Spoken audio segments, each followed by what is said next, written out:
Hello guys! I'm so excited today na i-share sa inyo ang aming nabiling bahay dito sa Germany. So kung makikita nyo, hindi siya yung bagong gawang bahay. May mga na-renovate but not fully renovated. So hindi siya din yung modern house. Kaya eto, pasok natin sa main door. Eto kagad ang makikita nyo. So meron kami mga kwarto dyan. May hagdan dito. Pataas papunta sa terrace. So dito muna tayo sa baba. Makikita nyo may mga door dito. So, pagpasok natin, makikita nyo agad ang bathroom.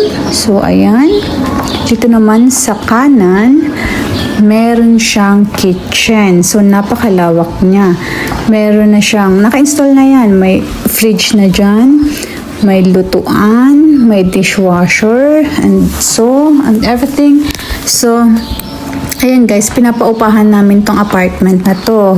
So, kung sino yung mga nakatira ditong mga Pinoy or Filipino dito sa Germany, pwede kayong mag-message, mag-comment, or mag-inquire sa akin or sa amin ng asawa ko kung gusto nyong mag-rent dito.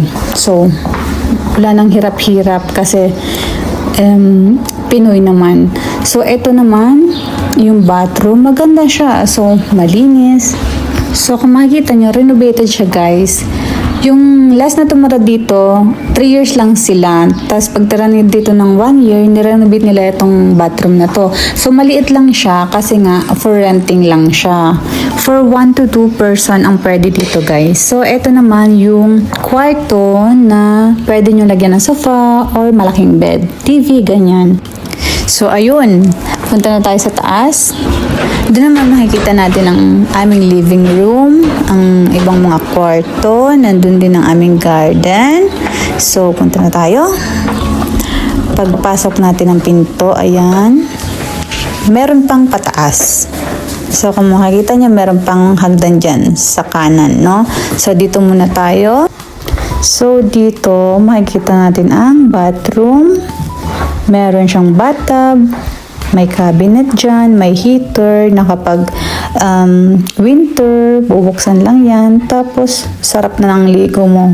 Pwede ding isampay yung mga towel dyan para madaling matuyo. Ito naman yung shower steam.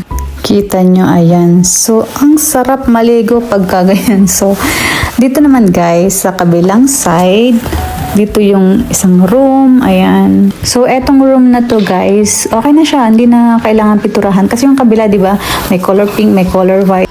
Pero hindi namin gagalawin ngayon sa daming gastos, maybe in the future, no? So, dito naman ang dining, ayan, malawak siya. So, excited na ako mag-design, oh my God. And dito naman yung living room. So, tatanggalin namin tong sofa na to. Ililipat namin dun sa room, sa baba, para meron sila, paglipat, kung sino man ang gustong lumipat dun, meron na silang nakahandang sofa. So, eto naman ang kitchen. Ayan. May kulang pa, diba, sa taas. Kung makikita nyo, yung kisame, wala pang ilaw. Ayan. Etong space na to, lalagyan namin ng fridge.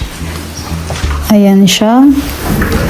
Pwede siyang sarhan pag magluluto ako ng fried fish na mabaho. Sabi ng asawa ko, ayaw na ayaw niya ng amoy na yan.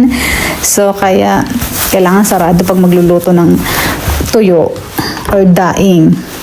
So, ito, mayroon kaming terrace. So, ayan ang view sa terrace namin. Ayan. Nakakatuwa lang kasi, eto kung nakita nyo naman, malinis siya. Hindi na kailangang imap ng bongga, yung ganyan, linisan ng mga kisame, mga agyo-agyo, ganyan. So, sobrang linis na, kaya nakakatuwa. Hindi kasi ako nag-expect ng too much. So, ayan guys, ito yung hagdan na to, papunta sa taas, sa aming bedroom. So, ito na yung pinakataas niya. Last na floor na to. So, kung makikita nyo ito, gagawin ko siyang closet. Ayan. So, dito naman sa left side, ayan, malawak din siya. Pwede kong lagyan ng mga jacket, kanya winter jacket. Ito naman yung view sa taas. Diba? Ang ganda, no? Puro green. Nakikita yung mga bahayan. So, ayan guys. Sobrang peaceful. Dito naman sa kwarto namin, Ito yung pinili namin kwarto kasi malaki siya, malawak. Ayan, dito sa kwarto namin may sarili din siyang bathroom. So, kung makikita nyo may toilet. Ayan. Ayan, may window din siya. May shower. But this time, wala na siyang steam, okay? Sobra-sobra na. So, ayan.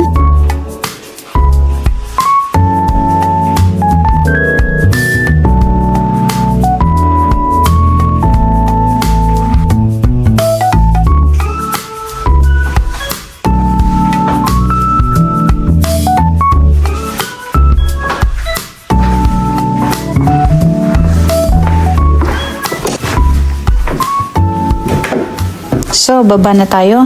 Dito sa baba, hindi ko pala napakita dun sa taas na meron dong daanan dun papunta sa garden. So, dito sa pagbaba natin, meron ding guest toilet. So, sobrang cute lang, maliit lang, ganyan. Ayan. So, pwede rin saraduhan ang pinto para hindi mapakinig ang chismisan kapag may bisita. Charot. Charot lang. So guys, paglabas natin ng main door, makikita niya dito yung mga tambakan namin ng garden tools, ng mga pangkumpone, o kung ano man. So, dyan siya nakalagay. So, akyat tayo dito sa super cool na mga bato. So, makikita niya dito. Ayan. Sobrang sarap sa feeling kasi parang ito na magiging comfort zone mo. Malayo sa ingay, after ng work, punta ka sa bahay. Tapos, or matatawag mo ng home kasi, di ba, sarili mo na siya. Tapos, ayun, mamamahinga ka, ganyan makikita mo, green, sarili mong puno, sarili mong bahay. Kasi, before, nung nasa, may iyak pata ako, voice over lang to ha. Before kasi guys, sa Pinas, nangungupahan lang ako. So, nag-Taiwan, typical na mahirap, no? Nag-Taiwan, nangarap na umasenso sa buhay, matulungan ang pamilya. Tapos nung nagka-income na ako, hindi naman sobrang laki, no? Pag nag-Taiwan ka, sobrang laki ng sasahurin mo. Hindi. Asian rin yun. Tsaka production operator lang ang work ko nun. Kasi hindi naman ako nakatapos ng pag-aaral. So, dala rin ng kahirapan. So, talagang nagpursige ako na, kailangan kasi sino nga asahan, di ba? Tsaka, buhay mo yan. Kung saan kadalhin ang buhay mo, nasa sayo din yun. Pero kung tatanungin niyo ako guys, nasa Taiwan ka pala, bakit nasa Germany ka na ngayon? So, hindi ko talaga pinangarap ang Germany, sa totoo lang. Nasa Taiwan ako, pero because of love, napunta ako dito. So, ayun. Konting share sa buhay ni Crysel in Germany. So, ayun guys, na-tour ko na kayo. Next time, itutour ko naman kayo kapag may mga gamit na siya. So, paglipat namin. Pero kailangan muna namin punuin. Ang dami pang kailangan asikasuhin. So, ayun guys. Thank you for watching. See you next time.